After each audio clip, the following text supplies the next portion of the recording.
Hey, it's Scott from New Garden Road. Are you growing herbs in your garden right now? Because this is one of the easiest and most gratifying things that you can do, especially if you're getting started.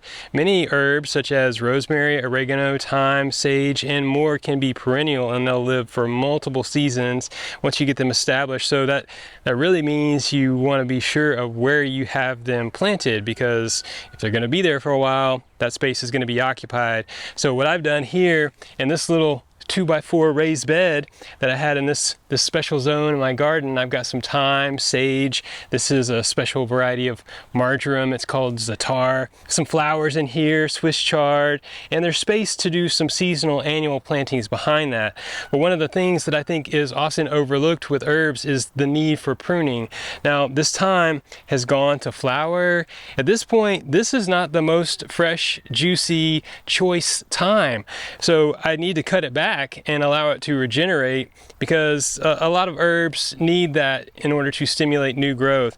And it's optimal if you are going to do some drying, some harvesting. You want to harvest prior to the flowering stage generally. In addition to that, early morning harvesting is really good because the essential oils will be at their peak before the sun gets on the plants and they start to photosynthesize. But you do it when you can, and you do the best you can. In terms of this thyme plant, it would be a real challenge to approach this in terms of pruning. How do you do it? Well, I think you do have to be aggressive. You have to be mindful of where the leaf nodes are and understand how it will grow back so that you don't go back too far, in which case it might not come back. But my recommendation is to start around the perimeter. Okay, and be aggressive. Just go in, give it a really good shaping up. I've got it, alongside this sage here, which also needs some pruning. So I'm going to reestablish the boundaries that I originally set for these plants. And there may be some areas in the soil where it rooted into this raised bed and is starting to kind of creep over.